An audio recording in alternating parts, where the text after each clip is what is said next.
હવે આપણે અક્ષર બ્રહ્મ ગુણાતીત સત્ર વ્યાખ્યાન માળામાં આગળ વધીએ. પ્રગટ બ્રહ્મ સ્વરૂપ પરમ પૂજ્ય મહંત સ્વામી મહારાજની પ્રેરણાથી આયોજિત આ પ્રવચન શ્રેણીમાં અત્યાર સુધી 4 પ્રવચન પુષ્પો ખીલી ચૂક્યા છે. એ પ્રવચન પુષ્પોની પ્રત્યેક પાંખડીમાંથી અક્ષર પુરુષોત્તમનું જ્ઞાન શ્રીજી સંમત છે અને શાસ્ત્ર સંમત છે તે વાત આપણને માણવા મળી. અક્ષર બ્રહ્મ ગુણાતીત સત્રના આજના 5મા દિવસે આપણે એ અનાદિ અક્ષર બ્રહ્મની મોટાઈને જ માણવા માટે જઈ રહ્યા છીએ.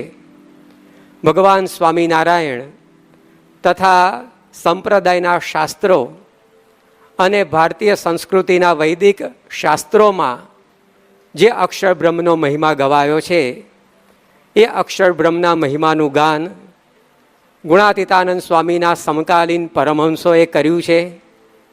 અનેકવિધ સાંપ્રદાયિક શિલાલેખોમાં પણ અક્ષર બ્રહ્મના મહિમાનો સૂર સંભળાય છે.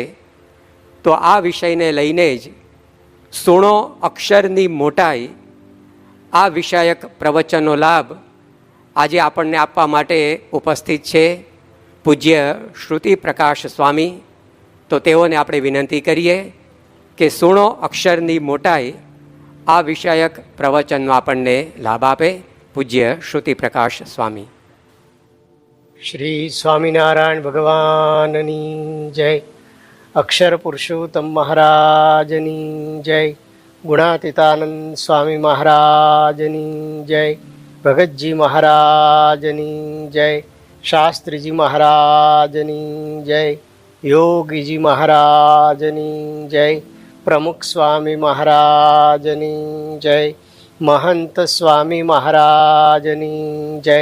પ્રમુખ સ્વામી મહારાજ શતાબ્દી મહોત્સવની જય. કિમ તદ બ્રહ્મ, આ જુગ જૂનો પ્રશ્ન અને ભગવાન શ્રી કૃષ્ણે કહેલી અક્ષરની મોટાઈ ભગવદ્ ગીતામાં વણાયેલી છે. એના આધારે અથવા એની જેમ જ ઉપનિષદો, બ્રહ્મસૂત્રો, પુરાણો, ઇતિહાસ ગ્રંથો અક્ષરનો મહિમા, અક્ષરની મોટાઈ ઘણી કહેવાણી. પણ પુરુષોત્તમ ભેળા આવ્યા પરબ્રહ્મ રે. પુરુષોત્તમ પરબ્રહ્મની સાથે જ્યારે અક્ષર બ્રહ્મ આવ્યા ત્યારે આપણે અક્ષરને ઓળખ્યા. મોટાઈ તો હતી પણ એ અક્ષર એટલે ગુણાતીતાનંદ સ્વામી એ ત્યારે ખબર પડી. આજે જ્યારે અક્ષરની મોટાઈનો વિચાર કરીએ છીએ ત્યારે અક્ષરની મહત્તા જાણવી શા માટે, અક્ષરનો મહિમા જાણવો શા માટે એ પણ થોડું વિચારીએ. અધ્યાત્મ માર્ગમાં પરમપદ એટલે મોક્ષ, જેને ભગવદ્ ગીતાએ બ્રાહ્મી સ્થિતિ કહી, જેને છાંદોગ્ય ઉપનિષદે અશરીરી સ્થિતિ કહી, એ સ્થિતિમાં 2 મોટા વિઘ્ન વચનામૃત મધ્યનું ત્રીજું સમજાવે છે. એક, જ્ઞાન માર્ગમાં પતન એટલે હું બ્રહ્મ છું એમ માનતા પરમાત્માની ઉપાસનાનું પતન. શ્રીજી મહારાજ આ પતનથી અટકાવવાનો ઉપાય જણાવતા કહે છે કે એ બ્રહ્મથી પરબ્રહ્મ છે. એ બ્રહ્મના પણ કારણ, આધાર અને અંતર્યામી છે, કર્મફળ પ્રદાતા છે.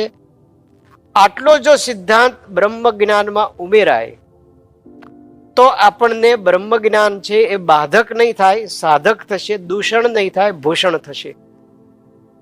અર્થાત નિર્વિઘ્નપણે પરમપદને પ્રાપ્ત કરવા માટે બ્રહ્મને જાણવા આવશ્યક છે. એક, પરબ્રહ્મના યથાર્થ જ્ઞાનને સમજવા માટે બ્રહ્મને જાણવા આવશ્યક છે. બ્રહ્મવિદ આપનોતિ પરમ. શ્રીજી મહારાજ વચનામૃતમાં આ વારંવાર કહે છે. પ્રથમના 63ના વચનામૃતમાં કહે છે, 3-4 દ્રષ્ટાંતોથી કહે છે અક્ષરધામ પણ મૂર્તિમાન છે પણ કોઈની નજરે આવે નહીં. તે શા માટે? જે એવા બ્રહ્માંડ એક રોમમાં અસંખ્યાત ઉડતા જ ફરે છે, એવડા મોટા છે તે અક્ષરધામને વિશે પુરુષોત્તમ ભગવાન પોતે સદા બિરાજમાન છે. એ પુરુષોત્તમનો મહિમા સમજવા માટે અક્ષર જાણવા આવશ્યક છે. પ્રથમના 51ના વચનામૃતમાં કહે છે, અક્ષરની દ્રષ્ટિએ કરીને જોઈએ તો મહાપુરુષાદિક સર્વે નથી, એક અક્ષર જ છે. અને તે અક્ષર થકી પર અક્ષરાતીત એવા જે પુરુષોત્તમ ભગવાન તે છે. અક્ષરને જાણવાની આ થઈ આવશ્યકતા. અને આ અક્ષરને જાણવાની આજ્ઞા, પુરુષોત્તમ સાથે અક્ષરને જાણવાની આજ્ઞા સ્વયં શ્રીજી મહારાજે પ્રથમના 71નામાં અક્ષરધામ અને મુક્તો ઐશ્વર્ય સહિત પધારે છે એ વાત કરતા જણાવી. માટે ભગવાનના ભક્તને ભગવાનનું સ્વરૂપ અક્ષરધામ સહિત પૃથ્વી પર બિરાજમાન છે એમ સમજવું અને બીજા આગળ પણ એવી રીતે વાર્તા કરવી.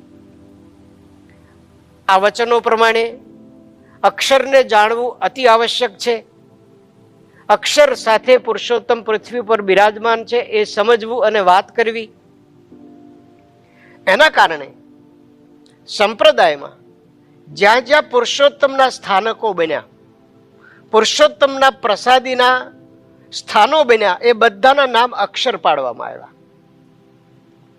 ગઢડા, કારિયાણી મહારાજનું નિવાસ સ્થાન અક્ષર ઓરડી, અમદાવાદમાં નરનારાયણના મંદિર પાસે પધરાવેલા ઘનશ્યામ મહારાજનું મંદિર એટલે અક્ષર ભુવન, વરતાલમાં પ્રસાદીની વસ્તુનું સંગ્રહ સ્થાન અક્ષર ભુવન, ગઢડામાં ઘેલા નદીમાં ખળખળિયો એનું એક નામ અક્ષર તીર્થ ઉન્મત્ત ગંગા મહાત્મ્યમાં કહેલું છે.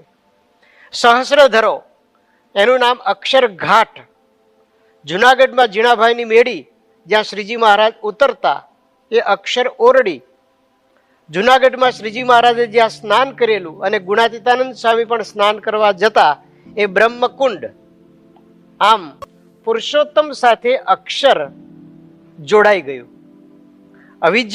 અવિભાજ્યપણે સંકળાયું.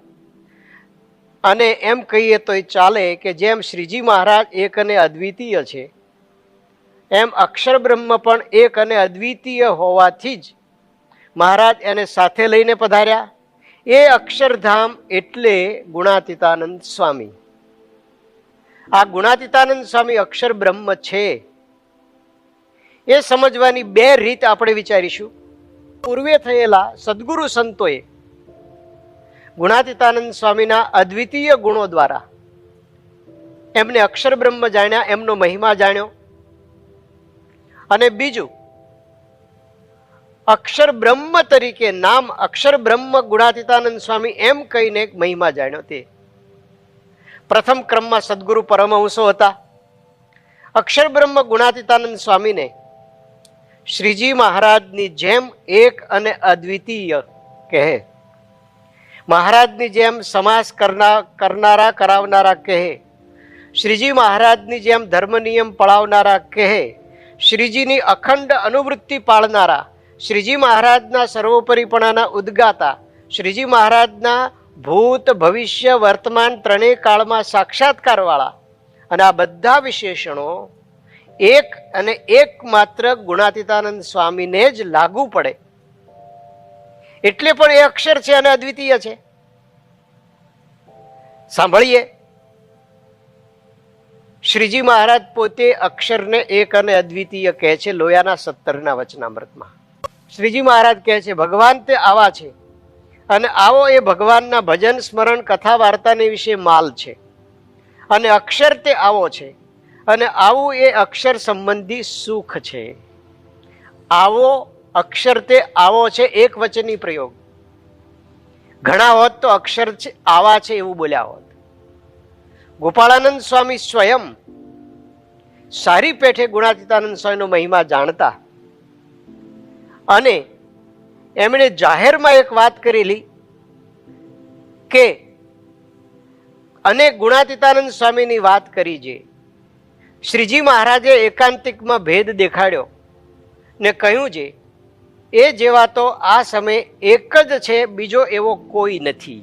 મહારાજનો રેફરન્સ આપીને ગોપાળાનંદ સ્વામી પહેલા પ્રકરણની 99મી વાત કરે છે અને આ વાત કેવળ અને કેવળ હસ્તપ્રતમાં જ છે.